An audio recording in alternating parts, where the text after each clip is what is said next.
बिहार के 6 जिलों में मां के दूध में यूरेनियम पाए जाने की खबर से हर कोई चौंक गया है।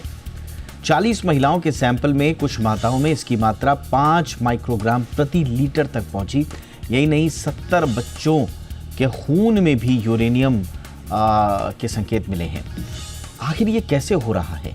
क्या ये दूषित पानी की वजह से हो रहा है, दूषित खाने की वजह से हो रहा है?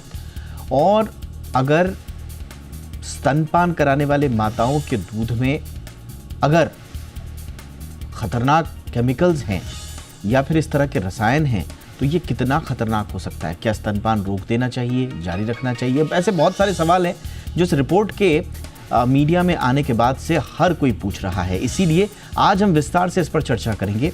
हमारे साथ खास मेहमान होंगे, स्टडी से जुड़े हुए खास विशेषज्ञ भी होंगे और देश के जाने माने दूसरे विशेषज्ञ भी होंगे। उनसे हम समझेंगे इस रिपोर्ट का मतलब क्या है, स्टडी का मतलब क्या है, आगे क्या करना है। मेरा नाम है दीपक डोभाल, आप देख रहे हैं आपकी खबर आपका फायदा। मैं लौट रहा हूं इस रिपोर्ट के बाद।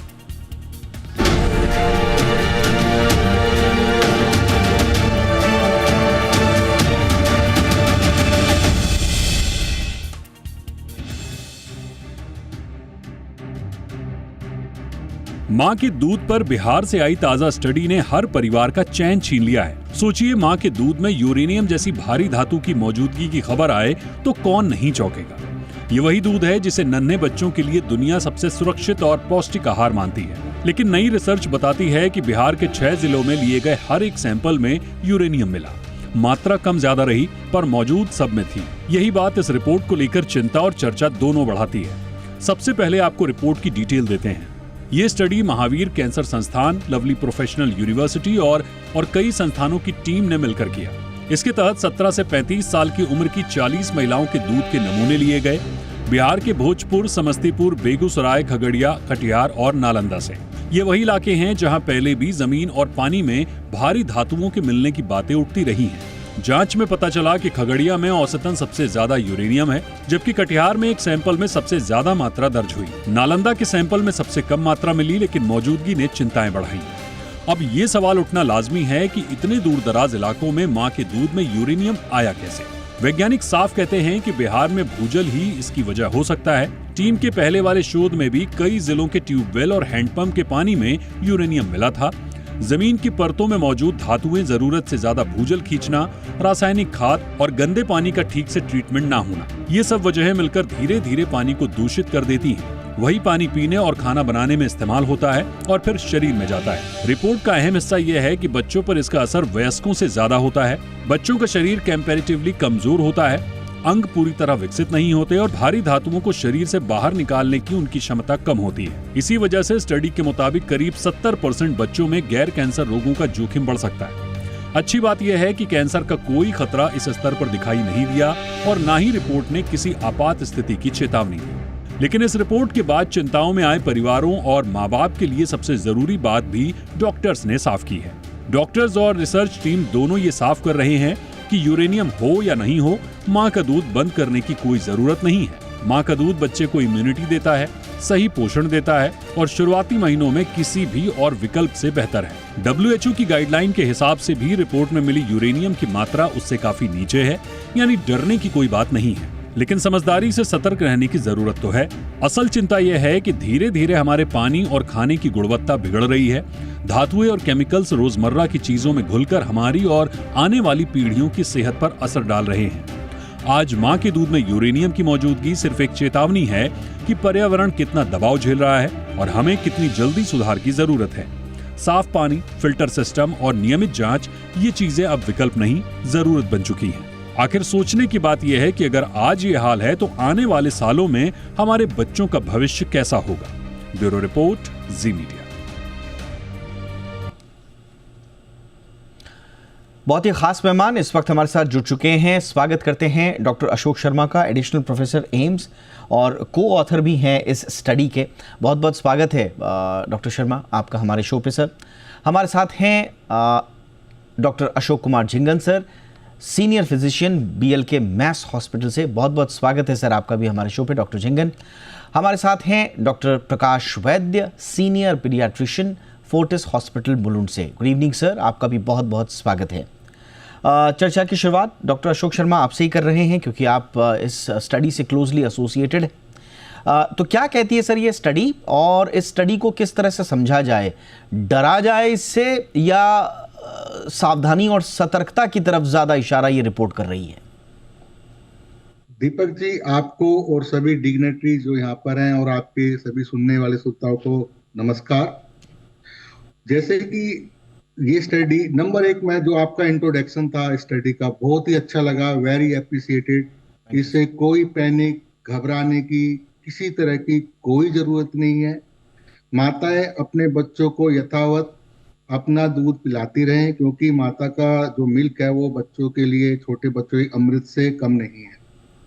ये एक रूटीन शोध कार्य है जो कि भारत सरकार समय समय पर कराती रहती है, और बीइंग ए साइंटिस्ट हम लोगों की एक मोरल रिस्पॉन्सिबिलिटी भी होती है, क्योंकि ये study Indian council of medical research, जो कि भारत सरकार का ही एक हेल्थ मिनिस्ट्री ऑफ हेल्थ का एक फंडिंग एजेंसी है, कि प्रॉपर चैनल से जो भी फंडिंग मिलती है उसके द्वारा हम ये शोध कार्य करते हैं।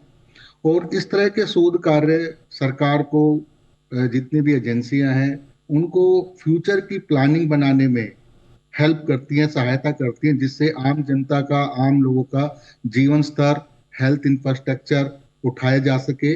और इसके साथ साथ हमारे जो क्लिनिशियंस हैं उनको भी हेल्प करती हैं better health care services provide करने में। एब्सोल्युटली सर, एक चीज़ जो आपने बड़ी इंपॉर्टेंट कही और बिल्कुल ठीक कहा आपने, हमने अपनी रिपोर्ट में भी इस चीज़ को बहुत ही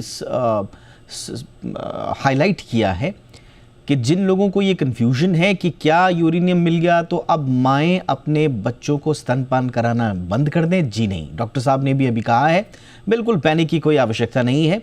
कुछ इशारे ये रिपोर्ट ज़रूर कर रही है जिसकी तरफ ध्यान देने की आवश्यकता है, लेकिन हर माँ को बच्चे को दूध पिलाना कतई बंद नहीं करना है, ये बात आपको ध्यान रखनी है।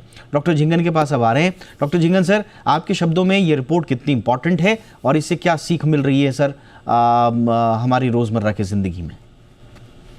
पहले तो हमेशा की तरह मैं आपको बहुत बधाई दूंगा, धन्यवाद। क्योंकि आपने बहुत अच्छा टॉपिक जो कि कंसर्न है, और इस समय इस खबर के बाद तो फिर सभी लोग जो बिहार में हैं, खास करके मदर हैं, वो काफ़ी कंसर्न हो गई।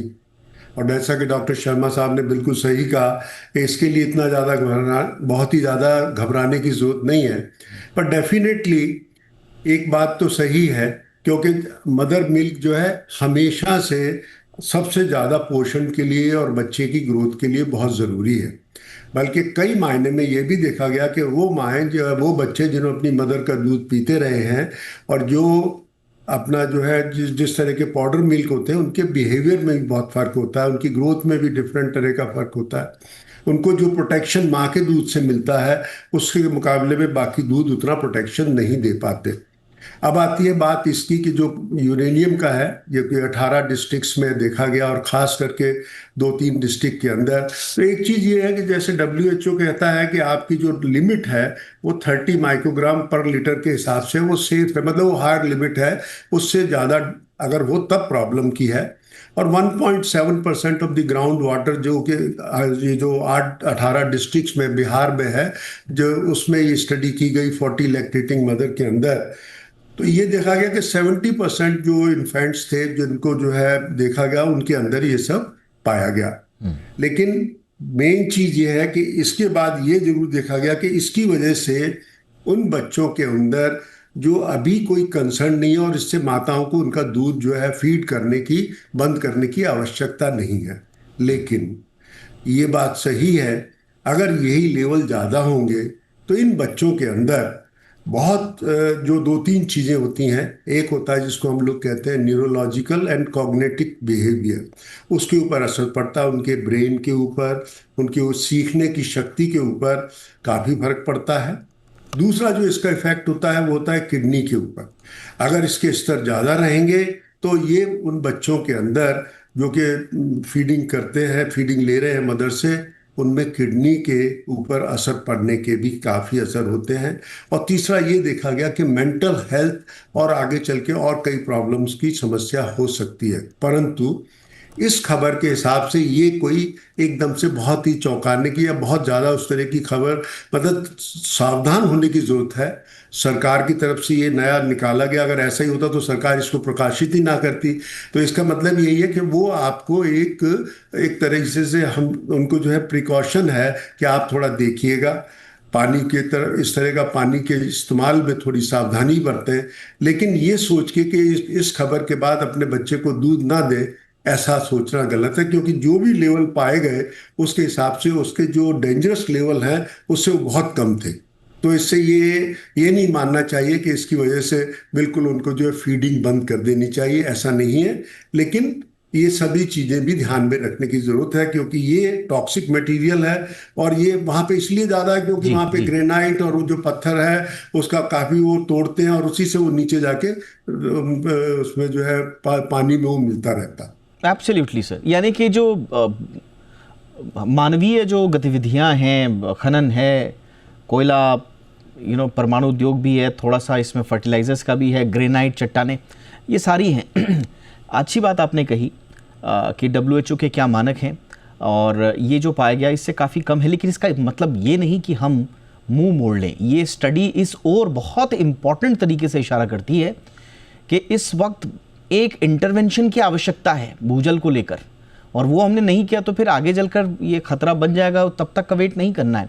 डॉक्टर प्रकाश वैद्य सर, आपके पास आते हुए, ये बच्चों के लिए क्यों ज़्यादा है? हमने देखा है कि यूरेनियम जो वयस्क होते हैं उनमें यूरेनियम या दूसरे तरह के अगर केमिकल्स माना शरीर में किसी भी रूप में आ रहे हैं तो उनकी निकासी का एक प्रॉपर चैनल जो है वो उम्र के साथ तैयार हो जाता है। लेकिन बच्चे कम उम्र के होते हैं, अंग विकसित नहीं होते, शरीर कमज़ोर होता है, तो बाहर आने में थोड़ा मुश्किल भी होती है। तो किस तरह के इम्पैक्ट आगे चल करके आ सकते हैं अगर इस इशू को एड्रेस नहीं किया सर? तो सबसे पहले मैं आपकी इस चैनल की बिल्कुल मैं कॉन्ग्रेचुलेट करता हूं कि आपने ये खबर बिल्कुल सेंसेशनलाइज नहीं की, इसके आपने बहुत अच्छे तरीके से पर्सपेक्टिव में बताई, जैसे डॉक्टर शर्मा ने भी बताई। तो सबसे पहले हमारा संदेशा यह है कि कोई भी कंडीशन में ब्रेस्ट फीडिंग, माँ का दूध बंद करने का सवाल ही नहीं आता है या कम करने का भी सवाल नहीं आता है। अभी आपके प्रश्न का उत्तर है कि यस, ये जो हेवी मेटल्स है इसका कोई सिस्टम पे असर हो सकता है, जैसे किडनी पे हो सकता है या डेवलपिंग ब्रेन पे हो सकता है या कभी कभी बहुत ज्यादा मात्रा में हो तो बोन्स पे हो सकता है। लेकिन जैसे इन्होंने भी, डॉक्टर साहब ने भी पहले कहा है कि इसकी मात्रा WHO के हिसाब से 30 माइक्रोग्राम पर लीटर है और यहाँ पर केवल 5 मिली, वो भी कोई सैंपल्स में, नहीं तो एवरेज 2 से 3 मिली। तो ये तो बिल्कुल आम बात है और इस मात्रा में कोई भी बच्चे को खतरा नहीं है। लेकिन जरूर हमको सतर्क रहना चाहिए कि ऐसे ग्राउंड वाटर के कंटेमिनेशन से ओवर अ लॉन्ग पीरियड इसकी तकलीफ हो सकती है बच्चे के डेवलपिंग ऑर्गन्स को, लेकिन एज ऑफ नाउ कोई भी चिंता की बात नहीं है। दूसरी बात मैं कहूंगा कि फिनलैंड में रूटीनली 100 माइक्रोग्राम पर लीटर के सैंपल्स है और इतने वर्षों में इन्होंने रिपोर्ट तो नहीं किया है कि बच्चों पे ऊपर कोई बहुत बुरा असर हुआ है। तो एज ऑफ नाउ इतने ज्यादा रिपोर्ट्स भी नहीं है लिटरेचर में, और हमारी एकमात्र कंट्री नहीं है जहां यूरेनियम पाया गया है। तो आई थिंक हमको बहुत शांति से ये लेना चाहिए। Yes, it is a definite warning कि हमको ग्राउंड वाटर कंटेमिनेशन रोकना चाहिए, और केवल यूरेनियम नहीं, हमको आर्सेनिक, लेड, मर्क्यूरी, इस चीज की भी जांच करनी चाहिए क्योंकि उससे भी उतना ही खतरा होता है। तो मैं एक कदम आगे जाऊंगा कि एयर पोल्यूशन जो इतना चल रहा है उसका भी उतना ही खतरा है। तो हमको हर तरफ से एनवायरनमेंट का विचार करना चाहिए, केवल इस रिपोर्ट का नहीं। Absolutely sir. देखिए, ये ब्रेस्ट फीडिंग पर सवाल नहीं उठा रही है रिपोर्ट, हम बार बार कह रहे हैं कई मीडिया रिपोर्ट्स में इस तरह का आ रहा है। तो ब्रेस्ट फीडिंग सेफ है, हम बार बार कह रहे हैं। ये रिपोर्ट जो है इशारा कर रही है थोड़ा वाटर ट्रीटमेंट पर, ये उसकी तरफ ज़रूर इशारा कर रही है। और वैसे भी आप देखिए, ये जो स्टडी हुई है ये बताती है कि सालों से बिहार में इसका एक्सपोजर है यूरेनियम का ग्राउंड वाटर लेवल में, लेकिन कोई बहुत बड़ा हेल्थ क्राइसिस नहीं आया, लेकिन वेट भी नहीं करना है उसका। दूसरा, ब्रेस्ट मिल्क के लिए कोई स्टैंडर्ड नहीं है, लेकिन वाटर लिमिट जैसा कि बताया गया है 30, तो उससे ये काफ़ी कम है। हाँ, ये ज़रूर है कि एक और इम्पॉर्टेंट चीज़ आपको बता दें जो हमने इस रिपोर्ट में पढ़ा है और बहुत सारे एक्सपर्ट से भी हमने बातचीत की, कि यूरेनियम ब्रेस्ट मिल्क में कम बाइंड होता है और यूरिन से एक्सक्रीट हो जाता है, इसलिए भी आपको थोड़ा सा डरने की आवश्यकता नहीं है। लेकिन पर्यावरण के लिहाज से कितना खतरा है, और एक इंपॉर्टेंट चीज़ हम अब ब्रेक के बाद चर्चा करने वाले हैं क्या इसका कैंसर से कोई संबंध निकला? ये एक चर्चा का विषय है। हालांकि इस रिपोर्ट में वो साफ है, लेकिन हम चाहेंगे कि हमारे एक्सपर्ट खुद इस पर प्रकाश डालें। बहुत सारे लोग अब इसे कैंसर से भी जोड़कर देखने लगे हैं। तो क्या ये स्टडी इस बात की ओर इशारा करती है कि कैंसर से कोई इसका रिलेशन है या नहीं? एक छोटे से ब्रेक के बाद इस पर चर्चा।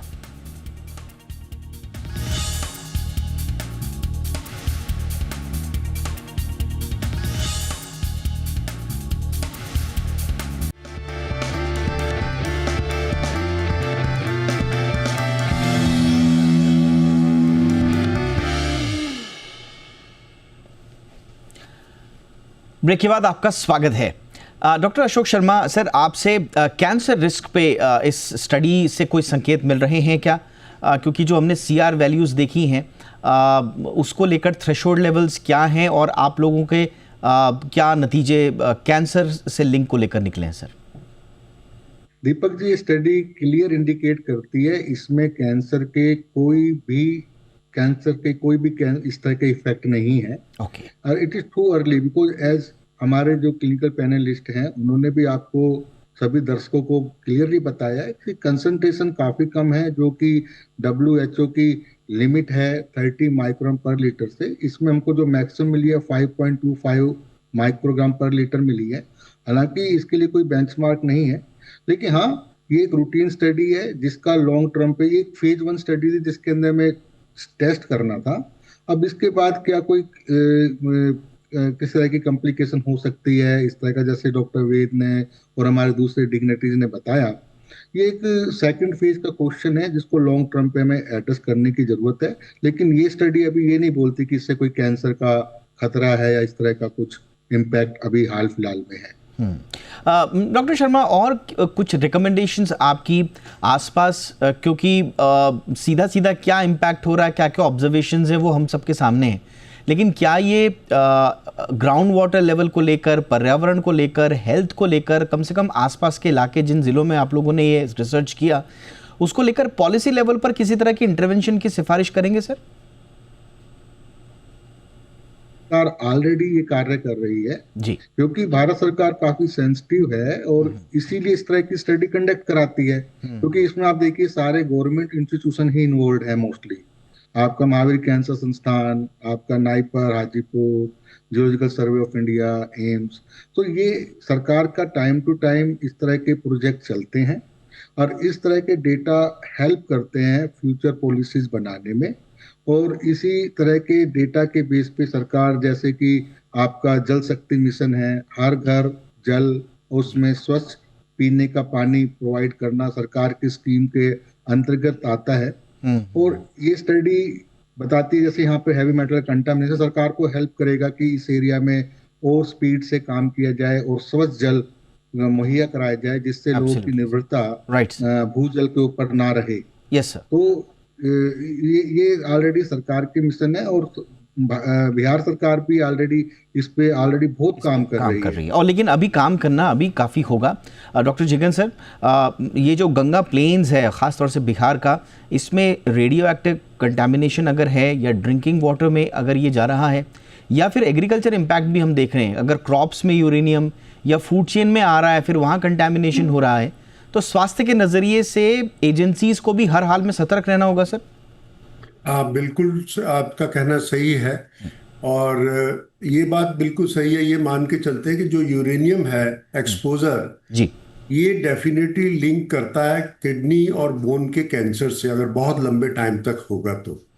और ये जो है अपनी जो इंटरनेशनल एजेंसी है रिसर्च की ऑन कैंसर, उन्होंने इसको मार्क करके रखा हुआ है कि कार्सिनोजेनिक टू द ह्यूमंस है, मतलब इससे कैंसर लिंक होता है और होता ही है।